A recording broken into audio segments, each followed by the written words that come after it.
Hello, everybody. This is Jimmy Beach with Exposure Software. Welcome to this exposure webinar today.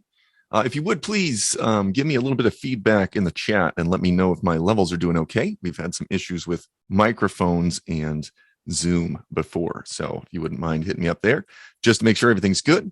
I will continue with an introduction here, and yeah, so hopefully I can get a "yeah, you sound good" or some thumbs up or something like that from one of you. Anyway, so in the next few minutes, we're going to go through using exposure, taking the first steps of exposure and processing images. So I'm going to touch on all the major points in the workflow today. While we're still getting started here, I'm going to do a little bit of background on it. And we're going to use exposure, which is our advanced non-destructive raw photo editor and organizer. We're going to use it to copy images from photo cards, apply editing adjustments, creative effects, export finished photos, and you can even print inside of exposure. A quick history lesson is that about 16 years ago, a little over now, exposure was developed for film photographers. The transition from working with chemistry in the darkroom to working with a computer to process digital images was a tough thing to grasp for them, and exposure's accurate film emulation presets really helped make that change by giving film photographers the look and feel of their favorite film types once again. Thanks everybody for letting me know that you can hear me. So that's good. And so as we get into the demonstration, I want to point out that there will always be time at the end reserved for answering any questions if they're not answered directly during the presentation. Okay, so let's, without further ado, let's get going. And we'll show you how exposure makes photo organizing simple. Bear with me just a little bit. I'm going to move my microphone because I can't quite see my screen. There we go. Hopefully you don't have a bunch of feedback. Okay. So here we are in exposure. So exposure, again, was it's a raw photo editor and organizer. So inside of exposure, we're going to start by copying images or ingesting images. That means copying them from a camera card or gathering them from another source. Okay. And so when you put a camera card into exposure, it will automatically bring up the camera copy photos from card dialog. It'll look like this when it comes up. And it'll automatically select the camera card that you have inserted into the computer. So you can see here mine, it's starting to read these files and download these thumbnails as we're talking here about it. So it's pretty dang simple to see what happens inside of this dialog. Exposure handles a lot of different raw file types. In addition to TIFF files, JPEG files, DNG files, and even Photoshop PSD files. So you can have layered Photoshop files and open those directly within exposure. So let's take a look at the numbered sections across the top here. In section 1, this is where we select the images that we want to copy. This is where they are. You can see that I have the camera card selected. If I want to plug another hard drive in, it'll pop up here, and then I can access that drive. Will be right here too.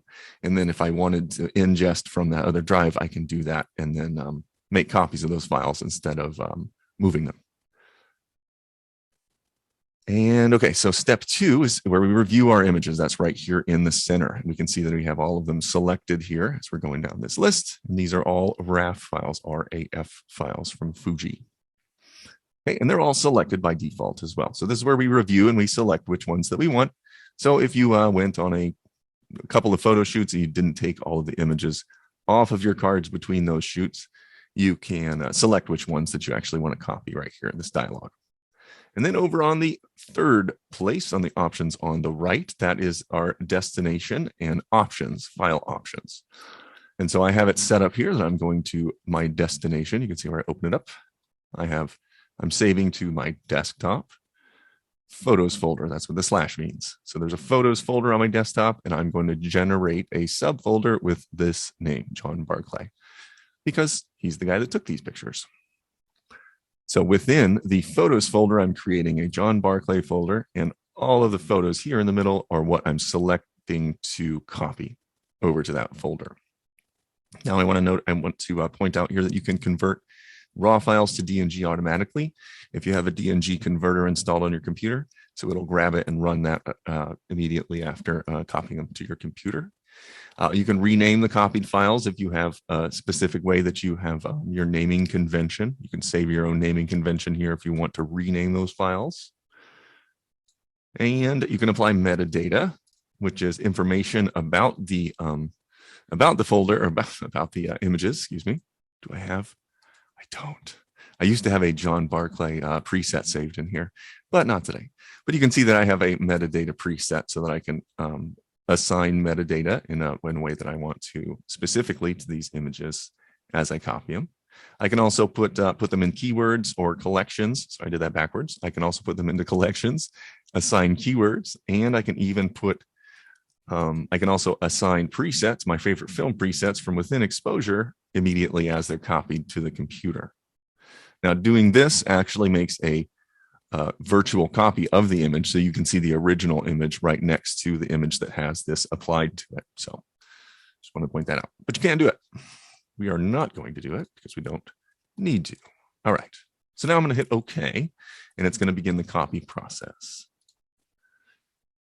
And here we go. Where's our folder? Okay. So we'll go over here to our photos folder. You can see all these photos are on my computer right now, bunches of them. And we'll go to our John Barclay folder because that's the one we just copied over. And it does it pretty quick. I have a nice fast connection. So from the camera card to the computer's pretty lightning speed. It's nice. It's a little bit tough because I can't show you the progress bar and how you can move it out of the way. As you're working in Exposure, all of the images, once this process of copying images to the computer from the camera card begins, let's say you have 1,000, you can move that dialog of that, progress bar. You can just move that out of the way, and then you can immediately start working on your images. That's one of the things about Exposure, because it doesn't have a catalog. This is a good time to point that out. Excuse me.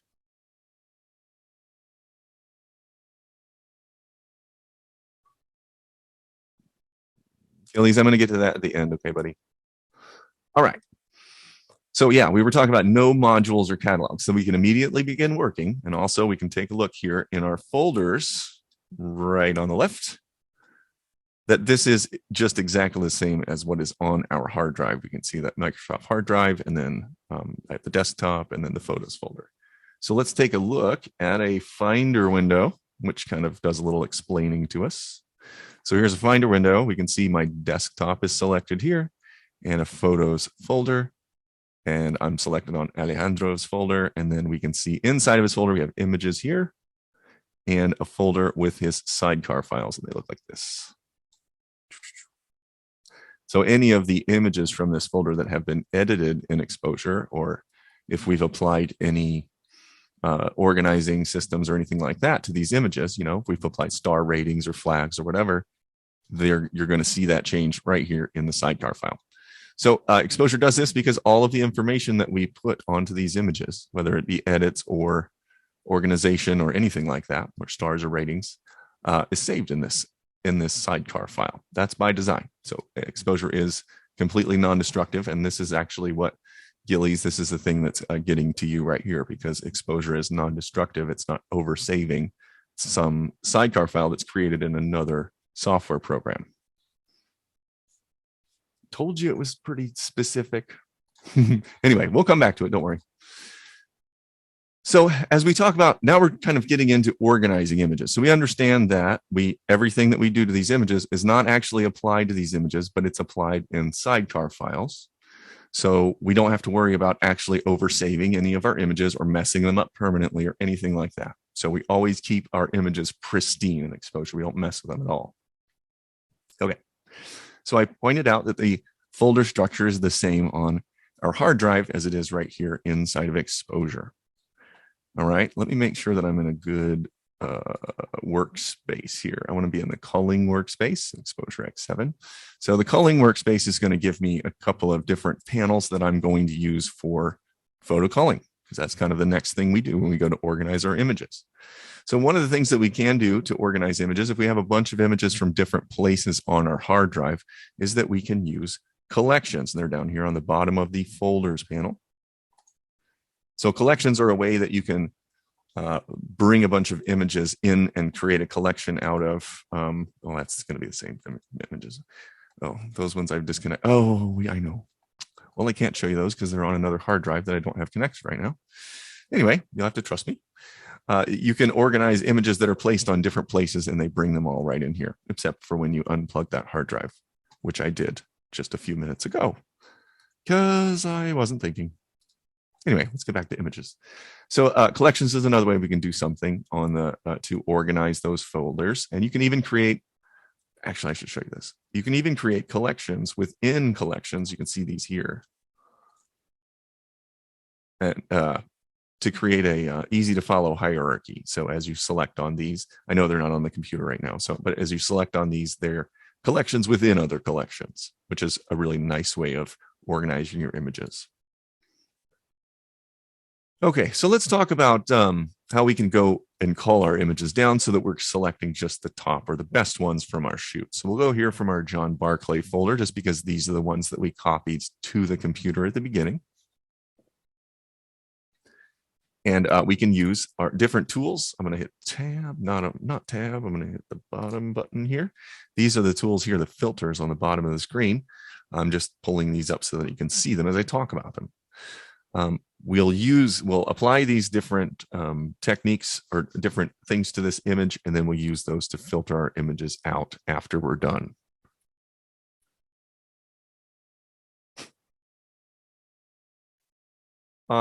Peter, give me a little more detail about what you're asking. Is that when you're creating a file from exposure, when you're saving out an image? Anyway, so let's talk about applying flags. They're over here on the right. If I click right, oh, that's a color label. They're over here on the left. These are flags. That's a pick flag. Notice in the grid that now has a white border. See, if we do a reject flag, that's select the flag button one more time, it'll go reject and then dim the image. Or you can set it back to no flag with clicking on the same thing again. So those are the options that you have, those three. So we can use the keyboard shortcuts plus, minus, and then minus again in this case to apply and remove our flag status here on the image. We can also use the arrow buttons on our keyboard to quickly navigate through our images. And if we hold the shift button while we're applying flags, we can really start to move through our images really quickly. Just like this, and I'm holding down the shift button so that you can see that it automatically will advance to the next image in the batch. Okay. All right. So we already went through all those images. That was pretty quick. So we just applied flags, which is a quick way to say yes or no, kind of it meets this, let's say if we're in a real world scenario and we're shooting with flash and the flash didn't go off, you're going to automatically really not want to edit the images that don't have the flash on. So it's really easy to go through, mark all those as rejects so that you're not even looking at them. And a way that we would do that is what we did right here. We applied flags, and then we would filter on the bottom of the screen here by our flag picks. So all of these ones are the ones that we want to keep. Okay. So we do the same thing with color labels and with star ratings. So we can see down here that we have our star ratings filter, and star ratings work the same way as our flags do. They just add another level of organization. So if we want to apply a star rating to our image, we can by selecting it or clicking on it down here right below the image when it's in thumbnail view. If we want to look at the image larger when we go to mark it, we can do it this way. So now we see this at full screen view, and I'm going to use the right arrow key to go to the next one. I can select or add a star rating with a number on the keypad. I did 4 that time. We'll say 5. And then you can see how quick we're going through these, right? So the same thing's true if we're in this view as well. If we hold down the shift button when we apply our ratings to our images, it will automatically go to the next image in the batch as we get through them. And it does go really quick when you do it that way.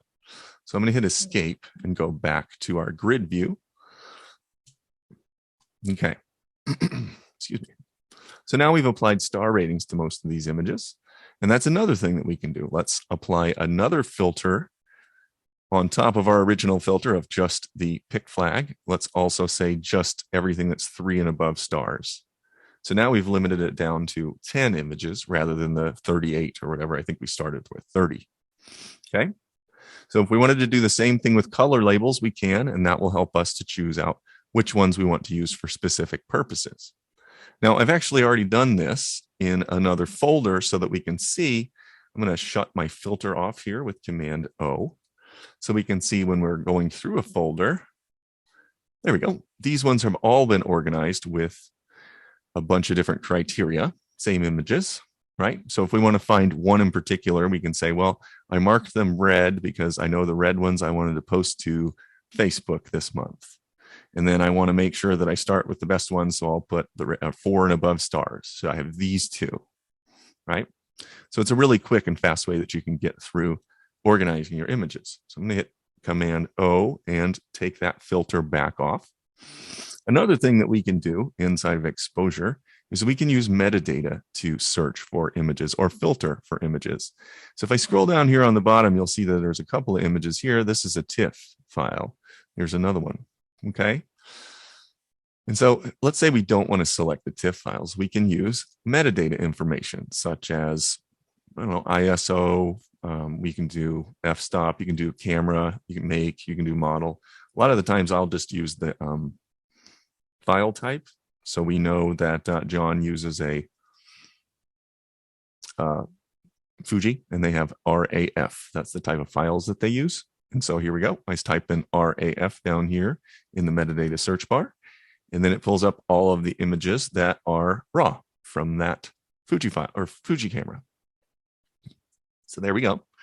Nice and quick and easy organization system inside of Exposure. Pretty easy to use. I want to point out that I did mention some shortcut keys during the demonstration, and that's awesome. Shortcut keys make everything a lot faster inside of Exposure. And right here from the help menu, if you see at the top of the screen, the shortcut keys are listed right here. Other things that are listed right here are the check for updates to make sure that you're updated with the latest version of the Exposure software that you're using. And there are, the manual is right here. So if you do have any questions about any of the workings within Exposure, you have direct access to our manual. So if you ever have any question about how to do something, you can access this, or you go to this link right here and it will open it up for you. So then you can navigate there.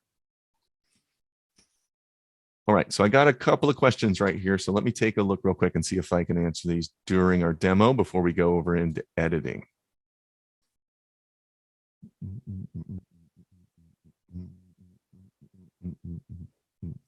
Yeah.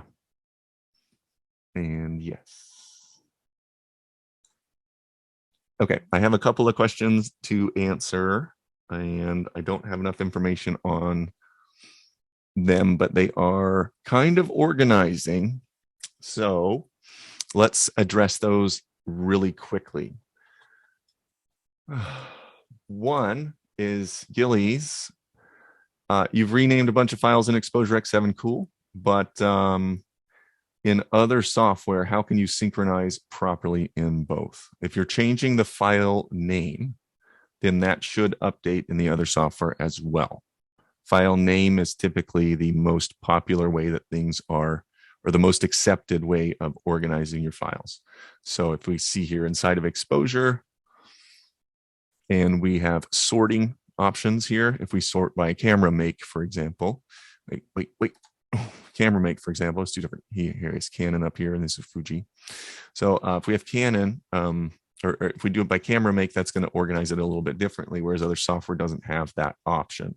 And so file name is the easiest and quickest way to make sure that you can connect with other software if you're using other software. Now, when Exposure first looks at images, this is the important part. The first time that you open images using Exposure, for like the ones that we just copied to the computer, these ones, okay? When it does that, it looks at them that one time, and that's when it writes these sidecar files for it. It puts it into Exposure's kind of mind, okay? Once it does that, it doesn't go back and look again at those files. So if you're editing in another software and you edit these files right here after you've done edits in exposure, then it won't be seen in exposure. Not unless that file is updated, unless you oversave that file.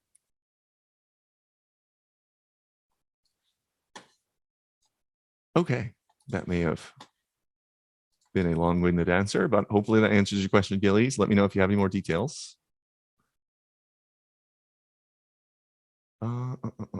Okay, let's go on with the editing stuff. Can I see your question? And we are going to answer that actually in the demo. So let's just keep going. All right.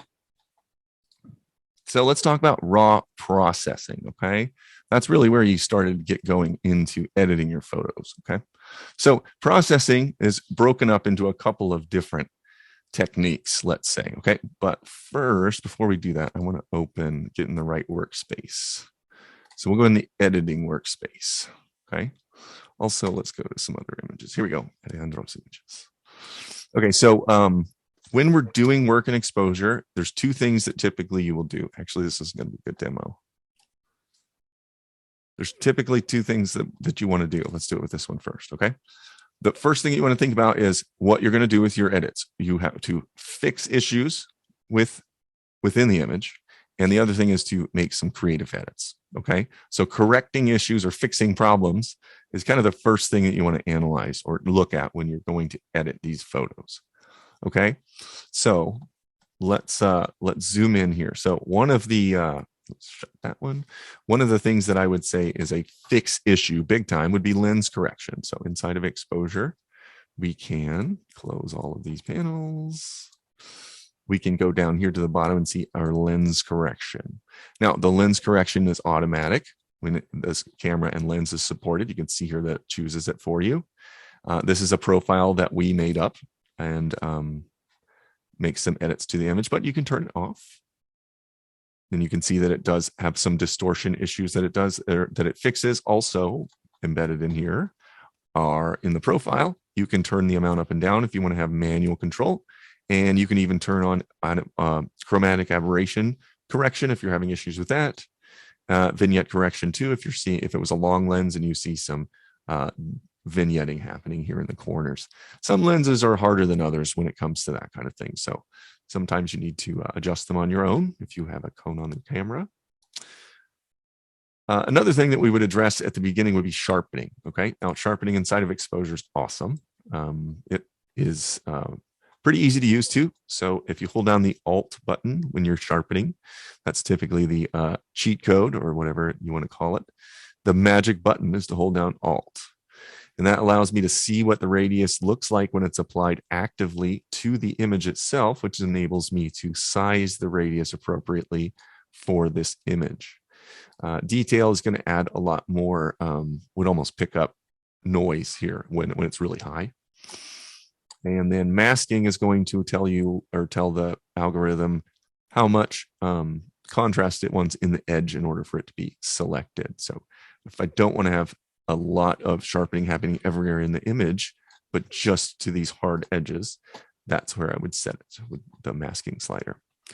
So sharpening is another thing that we would do to correct some issues inside of the image.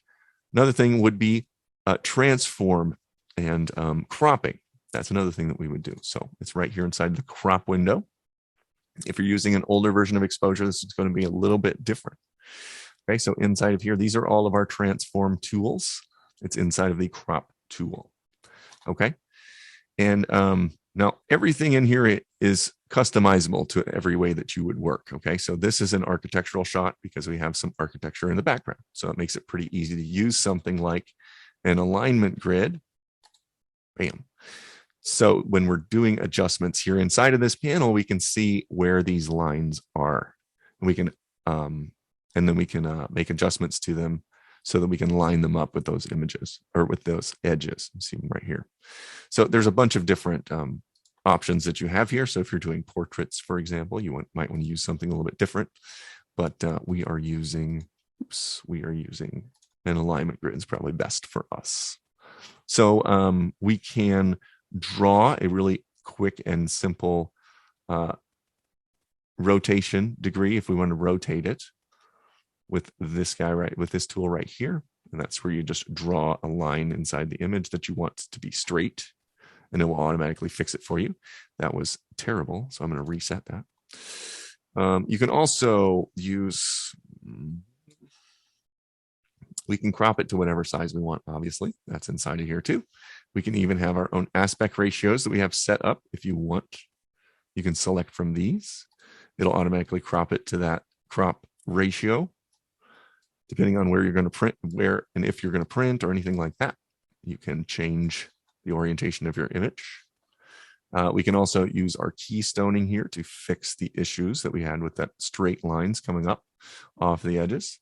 Now you'll notice this inside edge here, this corner, this one didn't straighten as much as this one did out here. And that's what happens when you have to use keystoning. So that's just part of the lens behavior. Okay.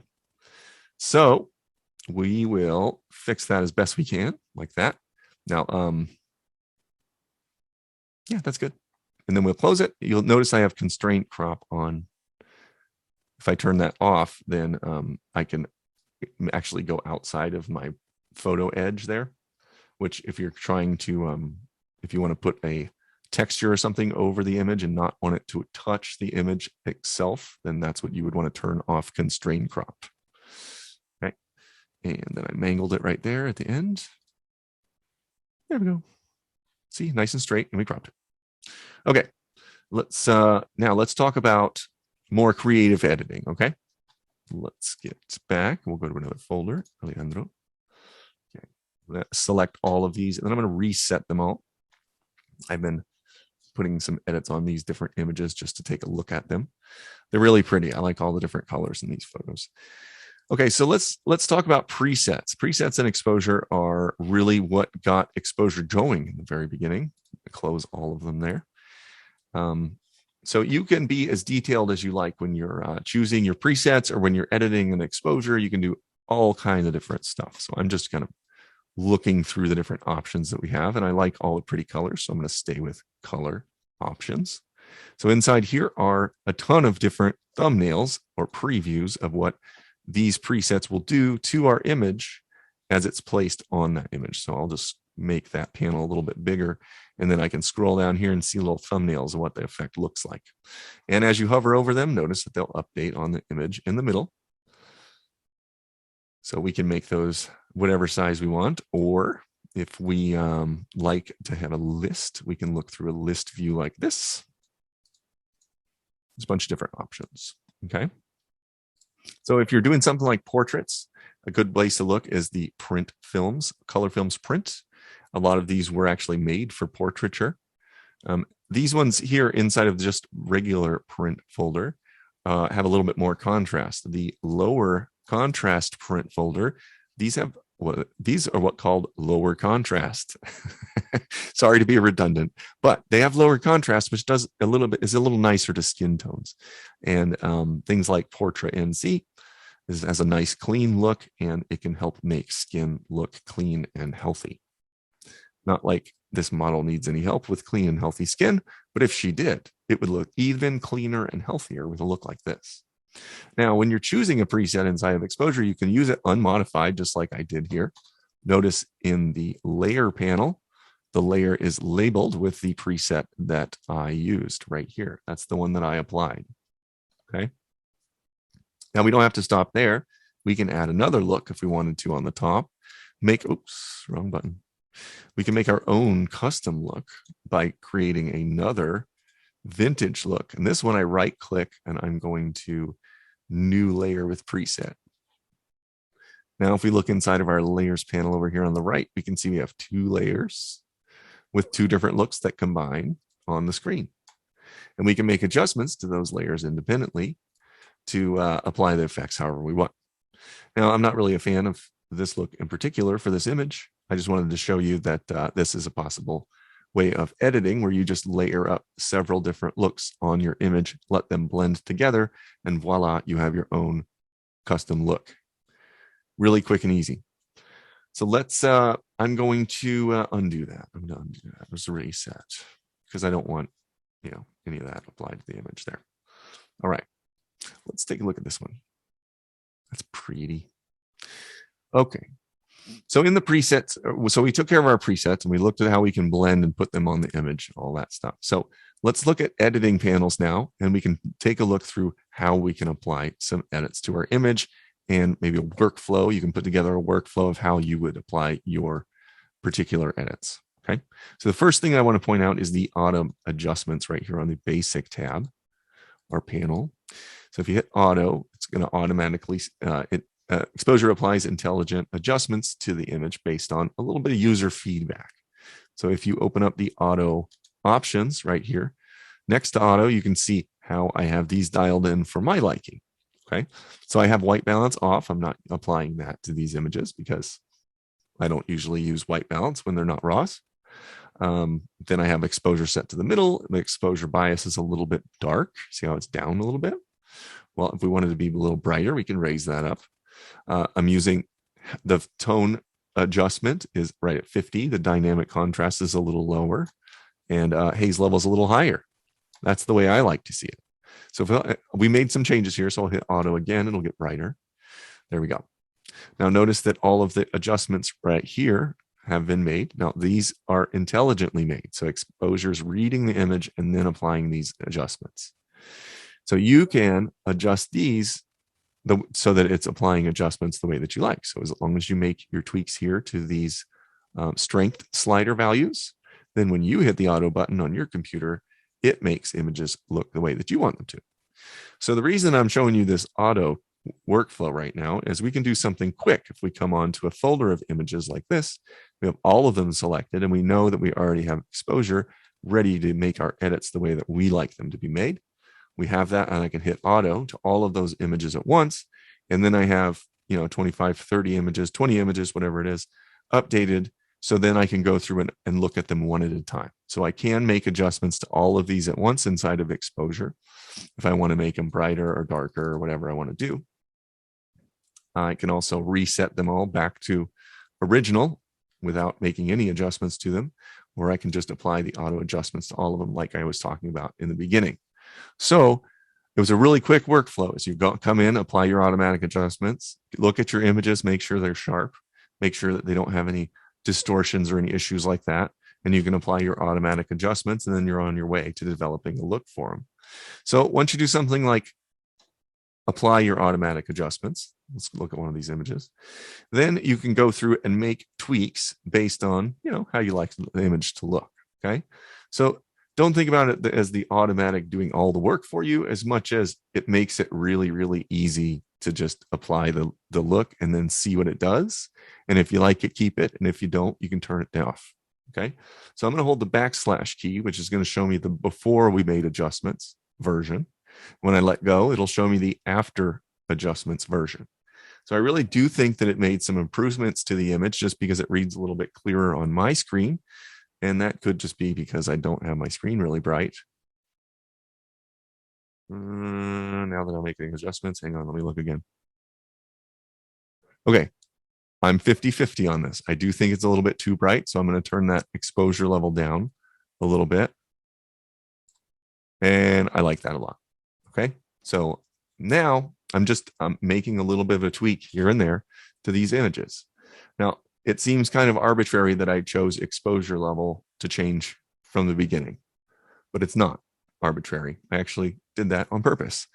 When you're editing inside of exposure, a rule of thumb to follow is that when you're making adjustments, start at the tools at the top of the panel and then work your way down through those adjustments. Okay. The reason I did the exposure level here is that is kind of the biggest or strongest effect that we could apply in this set of tools in this panel. Okay. So after we make an exposure adjustment, then I can go and make, let's say, a highlight adjustment. And then after a highlight adjustment, then a whites adjustment. If you go and make an exposure adjustment, first, it's because the aggregate, see how much the tones change when I drag it up. Now, if I want to do the same thing with the whites, which is just going to select the white values, the brighter values, right? That's only the whitest whites. So this isn't going to change all that much in the image. See how it blows all that out? It doesn't do that much for it. It's more of a fine tune amount, right? The highlights is right in the middle. It grabs a little bit more of the tones or the tonal range in the image for you to make adjustments to. So yeah, always start at the top and then work your way down through there, because these down lower on this these selection or lower in the list here are more fine tuning than they are big, strong adjustments. Hopefully that makes sense. All right, so we make some tweaks here. I didn't like how bright it was. I turned it down a little bit. Let's go on to making some color changes. So on the color panel, we have a lot of different options here. We can do really quick things with the top, or at the top here with color filter.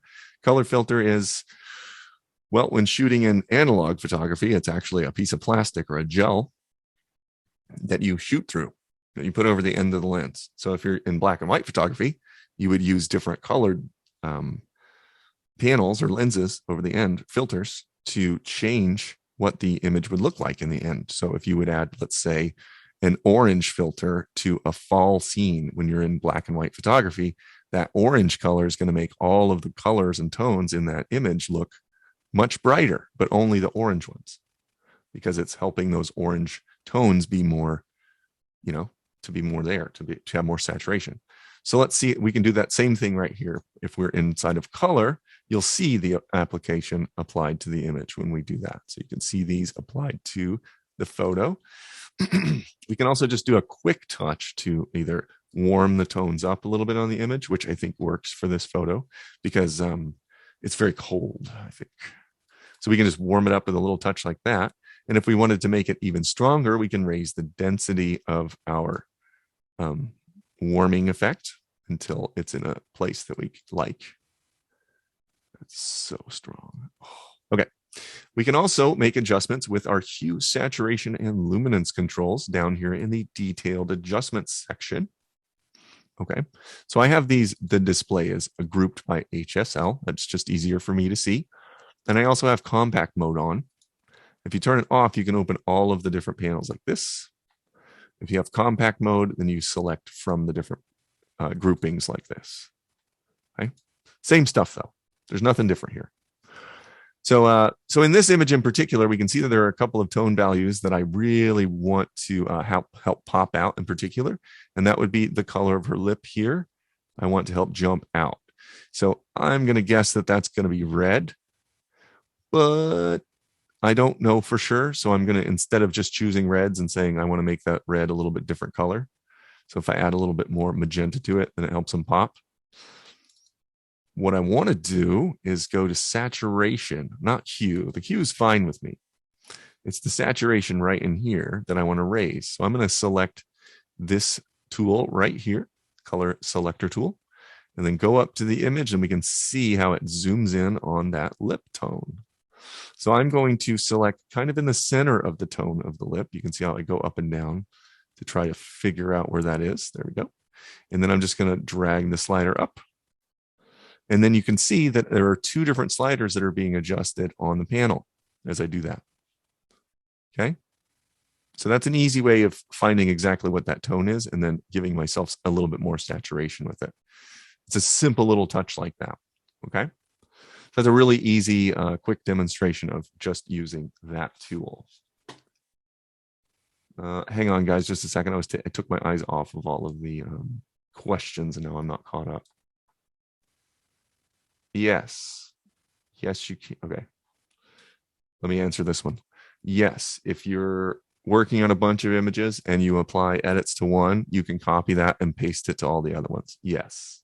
That's really easy to do. Actually, you can go for, let's hit escape. And I'll just select the next one here and I can hit previous. And that puts all the edits that I just used here onto this one. So yeah. And it keeps working too, because I've done that before. Okay. Let's undo that though, because that's not good. That was a different color for this image. Okay. Let's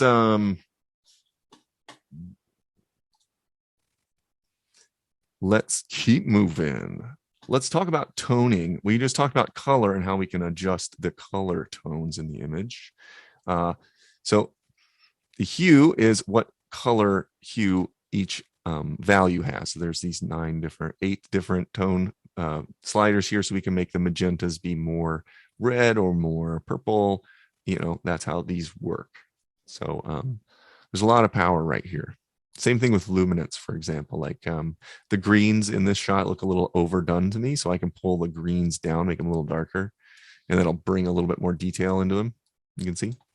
Now, I know that green's is going to be a safe place on this image because there's not a lot of green. Whereas if it was going to be like red, for example, if she had a red flower, the red is also a predominant color in her skin, so that's going to mess with her skin too. Of course, I say that, and then it doesn't.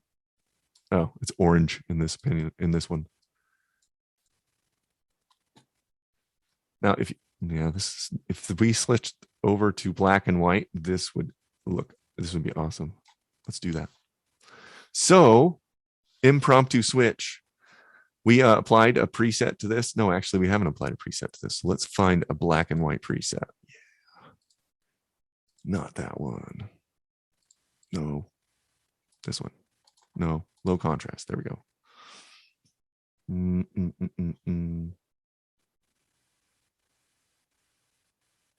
Pretty close, huh? Okay, I'll choose this one. T-Max or Tri-X 400. This is one of my favorites. And then you can see how everything changed right here in the color panel. Now it says color sensitivity. That is because now we don't make adjustments to color. We make adjustments to the sensitivity. I'll hold down the / key of the colors in the original image. And so remember when I was adjusting that orange's slider and her skin tone changed. Now, if we adjust the skin tone or the orange's slider, we can still see her skin tone change just like before, but it's black and white. So hopefully that kind of clicks in your mind that we're still using the colors of the image when we're making these adjustments in black and white. I love black and white. So pretty. Okay, let's move on to the tone curve panel, and I'll select another image there. So tone curve panel, I'm going to point out here, just because we have some edits made to this image, that you can see them applied right here on this panel, how it has this little recycle or reset button, or Anyway, it's right. You see it right here on color, and you see it right here on the basic panel. Now that means that there's been adjustments made to that panel, and that's all that means. Notice that there's no others made in any of these other panels, and that's because we haven't made adjustments to those panels. So let's take a look at tone curve, which is another great way of controlling the tones in your image. If you're used to working with the curve editor inside of other software, then this is exactly how it works, the same way. So we can select from a series of preset curves here inside of exposure. Yes, that's a negative.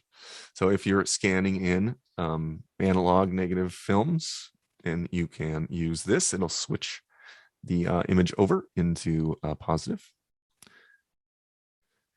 And okay, let's apply one. Then you can see once we've applied the preset curve, we can make adjustments to it. We can make adjustments directly to the curve. Let's say if we want the whites to come down a little bit so they're not as bright. Right? You can do this just like that, raise that end one. Or if we want to adjust one of the points in the curve, or if we really mangle the curve like that and it looks psychedelic, then we can just grab that point and drag it off the curve and it removes it. I don't know about you, but I have fought with the curve editor plenty of times before and really mangled things. And I think it's hilarious. So yeah, just remember that you grab a hold of a point and then just drag it off to remove it. It's always easy to put one back on there, but it's kind of tough to, I get asked questions a lot like, how do you get rid of them? Well, that's how you do it. Boop, just like that. You can also use the sliders down below. The sliders actually convert the curve over, and you can see a dotted line, and that's the new curve. So it teaches you a little bit about what actually happens when you're moving your curve around for the next time that you play with curves. Anyway, that stuff works really well. Split toning is another great thing. Ooh, let's go back to that black and white. There we go. Split toning is another really great thing to do when we talk about making adjustments to the tones in our image. Split toning introduces tones back into the image, and it works really well for black and white photos. It works for color photos too, but there's a whole bunch of black and white options here. Now, excuse me, they range anywhere from really strong to very weak. And these really are all processes done with chemistry in the darkroom, where they use different kinds of chemicals and different mixtures of them to create a positive image. And they're beautiful. They really are. There's so many beautiful ones. I actually really like choosing one that's maybe stronger, like this one, let's say, and then taking this look and then reducing that look. So you can see that I have the strength here. I'll just take that to like a quarter of what it was, like 5. And then this tone's at 55, so I'll take that down to like 13. And that's it. Just a tiny little bit of color. And it looks so good. You can quote me on that. Okay, let's keep moving. Let's talk about creative effects. We haven't talked about creative effects panels yet. So black and white is a little bit of a creative effect. I think it looks good here. We did use a preset. We used our Tri-X 400 preset. So you can see now we have a bunch of different layers that have adjustments made to them right here in the panel. One of those is the vignette. So I think this is a good place for us to, you know what? It's not. Let me find. Okay, here we go. Before we get into making adjustments to some of the other panels, I want to talk about doing some retouching stuff. So the retouching tool inside of Exposure, tools inside of Exposure is the Spot Heal tool. Spot Heal tool is right here.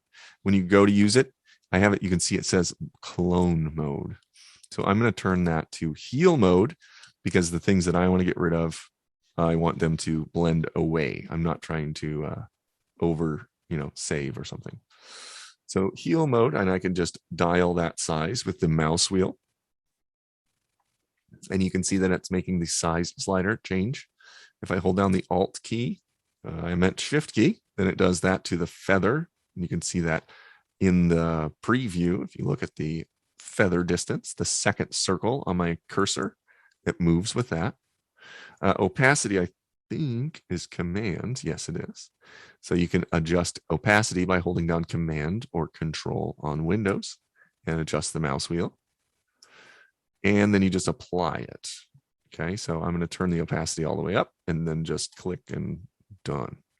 Now, usually it doesn't grab from a really horrible, heinous place like that. Usually it does a pretty good job, but that's way too big. So I'm going to undo that with Command Z. Oh, I moved it. That's why. There we go. So this time I'm going to make that cursor much smaller, because I really didn't need it to be everywhere. Then you can see that it almost, let me zoom in. I'm going to hit Command plus. Okay. So then you can see that now it actually does kind of cover that up. So I'll just make now the active spot is the top set of tools, and I can make adjustments to the spot that I just made right here, instead of having to click inside of the preview area here. Or if I want, I can move it over. Same thing with this guy. And there's another one. That might be on my screen. No. Okay. There we go. Just like that. And it'll take care of those issues. So the other tool here is the clone mode. Clone mode does better when you have, like when you're making areas with texture, well, this stuff has a lot of texture to it. So if we're trying to get rid of something here, for example, I'm trying to think about what we're trying to get rid of.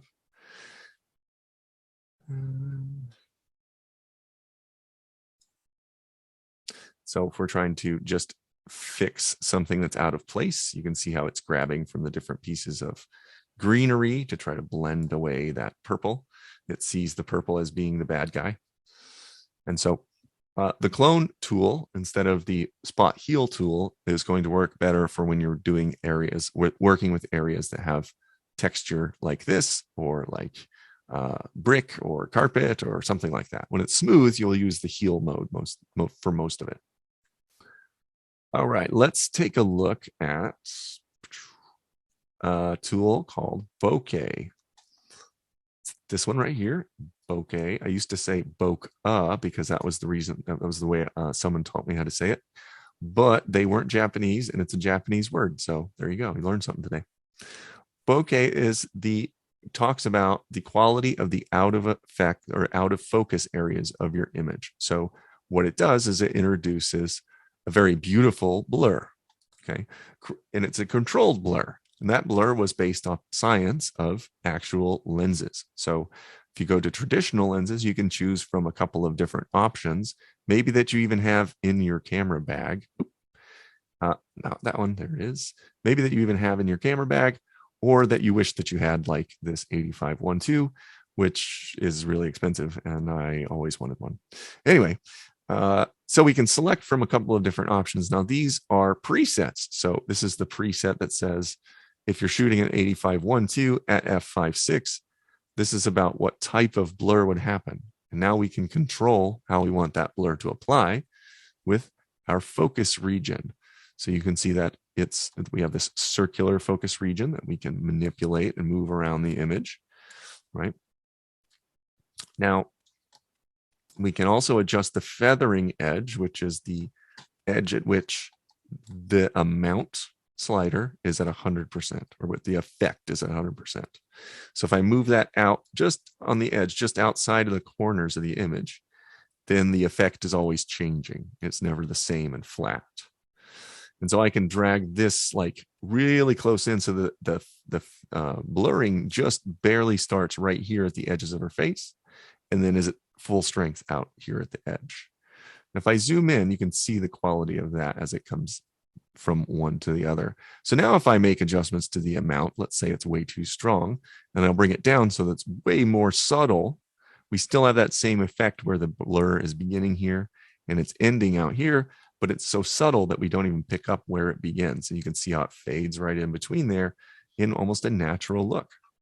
So if I hit Command Space, we can see how that bokeh has enhanced this image just a little bit. I'll hold down the backslash key. We can just turn this layer off and on to see it. Here we go. There's this off and on.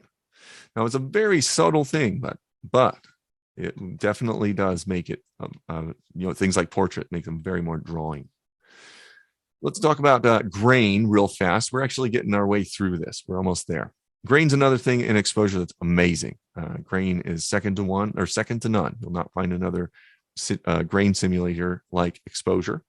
We can choose from a different variety of real actual grain in here that we've, that was based on, well, science and study. And typically when you're doing things with grain, you want to zoom in to at least 100%, if not more. So over here in the navigator, I can't see because the tools are right in the way. Here we go. We'll go to fit or one-to-one view. That's 100%. And I'll hit Command plus, and that's 200%. So at 200%, which I didn't mean to mark there, at 200%, where we have our nice bokeh coming down here, look at that. Man, that looks good. We have some little bit of grain that we've added in there too. I hope you guys can see it through the video. So we can control where we want that grain to appear most. We can make it appear most in the midtones, or more in the shadows, or more in the highlights. And we can do however we want to. Now, some films will behave a little bit different than others, and some digital cameras will behave a little bit different than others. And so I can't give you a one rule of thumb as to how to set your grain up so that it's just the way that you like, unless you just play with it. So I don't like it when I'm looking at something like a really hard highlight, like a specular highlight there on that diffuser. I don't want that to just be flat. So I like to add a little bit more in the highlights. This is just me. And then I usually drag the shadows down a little bit, because I feel like those shadows always it can appear almost like there's noise. I feel like if the shadow grain is too strong. Whereas on the highlight, I think it's just a little bit nicer, a little bit more forgiving. So that's how I do it. You can also adjust the roughness of the texture of the grain if you want to make that, more punchy, or the variation if you're working with some old vintage type of film that you want to emulate. Color variation was something that happened a lot. Push processing does two things. It raises the roughness and it also will add contrast to the image. So you can see the image contrast changing. And that's a technique from the digital or from the analog world. You can also make the size of the grains. Wait, here we go. Of the actual grains themselves, we can make the size smaller or larger. The larger the film size, the smaller the grains would be typically. So a 4x5. This is a really nice subtle grain that you can see right up here, hopefully. I mean, I can see it from my screen, but it has a really nice subtle grain structure to it, whereas standard 35 millimeter, that's 50 millimeter, standard 35 millimeter grain is much larger and chunkier. So for portraits, I usually use a smaller grain if I'm going to put grain on it. So let's close that. Overlays enable us to blend together a bunch of different things on top of our images here, like borders and light effects or textures. So they're very customizable and you can make them work for any shot. So if your image needs a little bit of something, you can choose from a variety of different effects, including ones that you can move around your image. So I'm just looking here for something that sparks my creative eye. I'm going to go with this violet haze one. And we can see that we can move this around and rotate it. And we can also, I'm going to put it down here. And we'll make it bigger. We can also take a place right here. We have protect location. I'm going to put that right in the middle on her face. And then you can see that that area now is protected from our light effect overlay. And I can make that larger so it touches less of her, which I think I will, just like that. So now we have this cool, haze effect that we have applied to the image, but, that is a little bit strong. So I'm just going to take the opacity of it and cut it down quite significantly. There we go. And so now if we turn that off and back on, we can see that was kind of the little bit of that edged look that we put on that image. More of a, what is that? High tech, almost steampunk look now. That's what they're, the lens flares. So that's a really quick and easy thing that you can do. There's a ton of different overlays that you can put on here too. You can put things like borders that will go around your image. You can also put textures right over the top. If you want to do some like image wash look, you can do that. And again, these, you can manipulate these however you really want to. There's a ton of things that you can do. Okay. So we've talked about that. We've talked about, we haven't talked about our layers. Okay, so let's talk about layers real quick. I said that we were going to come back to it. So this is where it gets really important to understand that all of the edits that we've done so far are on one layer. All that we've done to this image is all on this first layer inside of the layers panel. Okay. So layers give us options to control the adjustments that we made. So we've applied all these layers on this one layer. We can now add a second set of adjustments on another layer and just apply those adjustments to a specific area, a local adjustment. Okay. So let's talk about layers and layer masks.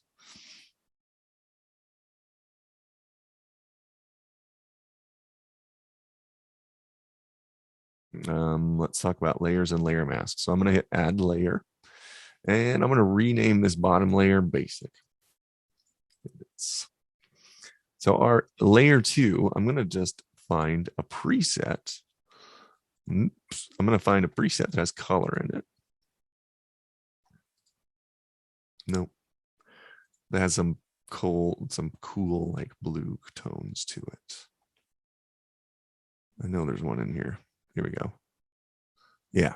So now I'm going to select our Polaroid 600 faded preset. You can see it gave this really cool like green look with some blues in the deep tones.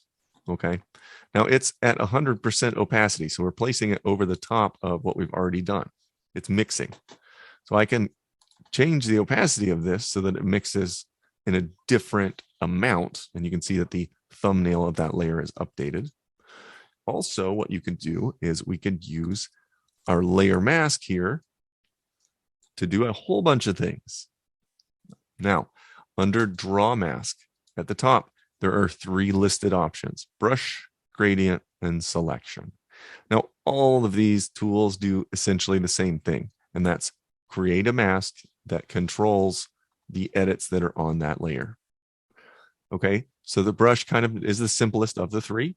So I have brush selected, and I can brush the effect right on the face. Now I want you to see, when I do that, what happened to the layer mask. We can see that as I hover over it, you can see the red spot on her face. That is where the effects from this layer are affecting the image. Maybe I should use a different effect because I used the A and E effect in the same sentence. Let's put a little bit more on there so it's a little more apparent, and then I'll turn the opacity up. So if we look here, 100% opacity is white. That's where the brushing effect that we applied to this layer mask is strongest. And then when it's black, that means that the effect from the layer is not applied or is not being applied. See, we're controlling it all with this one layer mask. Okay.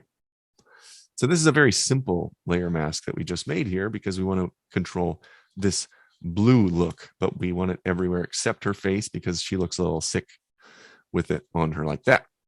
So I'm going to go right here to my actions menu and invert this mask, which then applies the effect to all of the rest of the image minus that area in the middle where her face is. Okay. So if we turn it off and on, now we have the color tone of her face is just the way that it was before, but we put a little bit of that blue cyan coloring on the rest of her. Now, that's actually a really smart thing to do because even at very, very subtle low amounts, it makes the face the place that you want to look just a little bit more. Now, you'll notice that I turn the opacity almost all the way off, and you can see that the layer mask is very dark. And that's because, you have that real-time visualization as to what's going on with your layer masks when you're working in exposure. So let's talk about a little bit more of a more complicated case of using our layer control or selection tools here. Okay, so we have an image here, and we can see that there are some toning in this image that's not balanced. That was by design. You know what I mean? So another way that we would use our toning, since we haven't done anything except for our basic edits, is that we could go with, let's say, a selection tool. Now, we have videos that go through each one of these selection tools in detail. We have video about the gradients. We have a video about brushing. And so I don't want to get way tangled in the weeds on how to do this, but I will show you.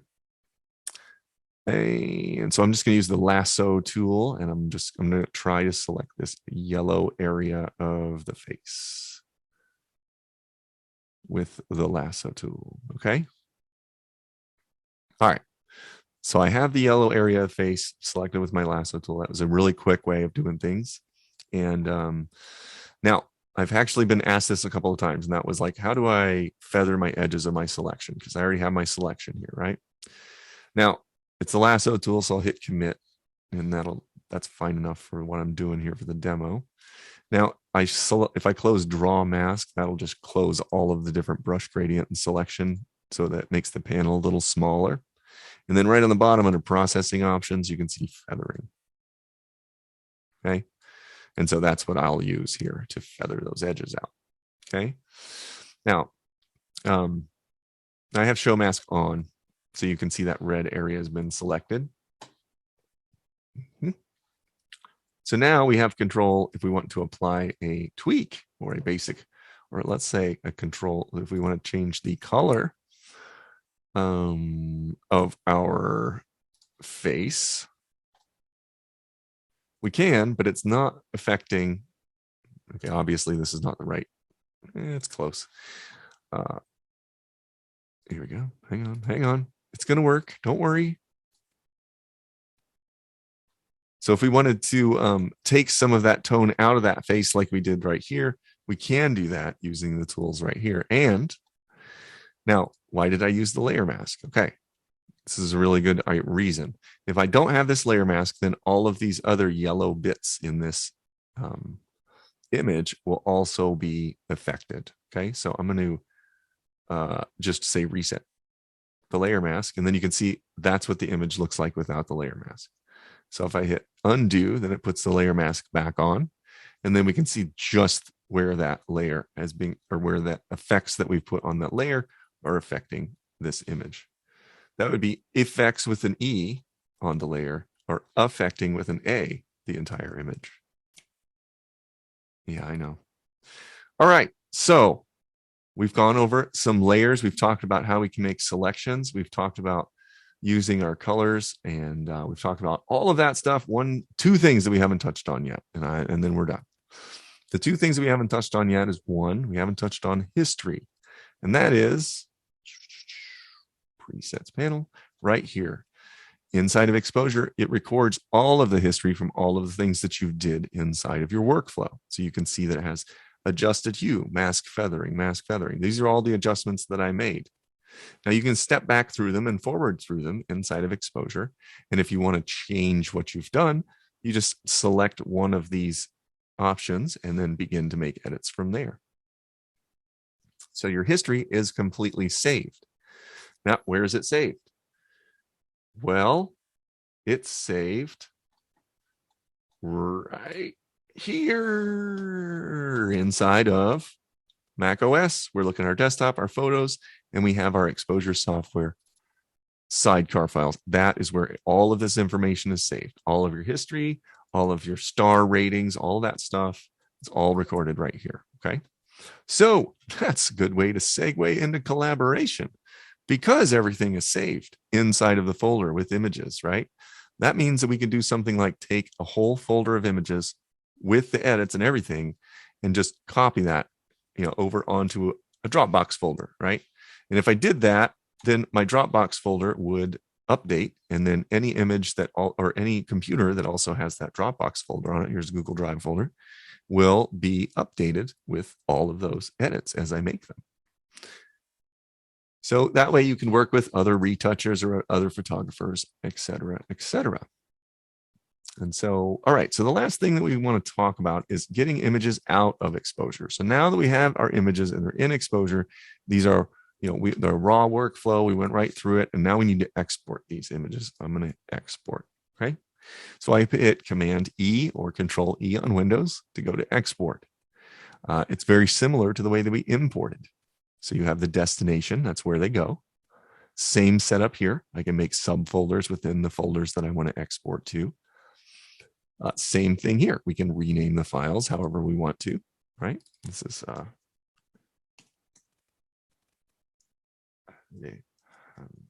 Draw, right? And we can, now we have file options, so we can save it as JPEGs. We can have higher quality or lower quality.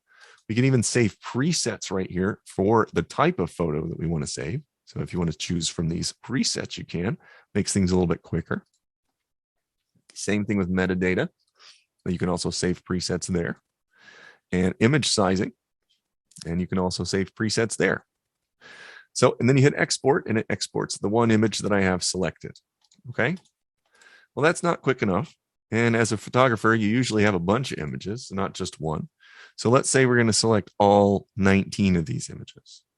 And then we want to export them so that we can share them on Facebook, and we want to export them to print, and we want to share them to some other place like our website. Okay. And all those images need to be a different size. They need to have different JPEG settings, and they need, one of them has to have a watermark. Inside of exposure, we have an option to print using quick export. And quick export brings up a dialog that tells us, or enables us to select from different versions of recipes, image recipes that we have made up. So if you want to save to Instagram and Twitter and Facebook, it tells you we're going to save it to the desktop in an export folder with Instagram name. And then the file naming, you have whatever is your normal file naming sequence. You can have your file settings set up however you want, and metadata, and then the image size, the all important image size. So that's, these three presets are already set up. So I have 19 images selected, and I have 3 recipes selected. And from my images that I have selected and those recipes, it's going to export, you can see down here on the bottom, 57 images, not the 19. So it's going to export all 3 of those versions for all of 19 images all at once. So as I hit that, it'll begin to do its export thing. And like I said, in exposure, it's non-destructive. So if we wanted to go and do some other stuff, like I wanted to visit another hard drive folder on my hard drive or something, I can do that. And yeah, so there we go. Okay, so that concludes the demonstration. So I'm going to turn it over to turn my attention over to answering some questions in just a little bit. I want to share a couple of things with you before I do that. And that is that if you want to get in contact with other exposure users, we encourage you to do so. You can do that in our exposure Facebook groups, exposure users Facebook group. Here it is right here, groups/exposure users. So you can go over there and get connected with other people that use exposure. You can see how people are, images that people print, all that kind of stuff, and share some tidbits of information with other people. That's always a great way. If you want to post your work and share it with us, we encourage you to do so on Instagram. And here you go. We follow this hashtag, #myexposureedit. That's what we do. And that's where, a lot of the people that we connect with and photographers and stuff are through using the hashtag. So please share with us over there. So with that said, I want to thank you again for your interest in exposure.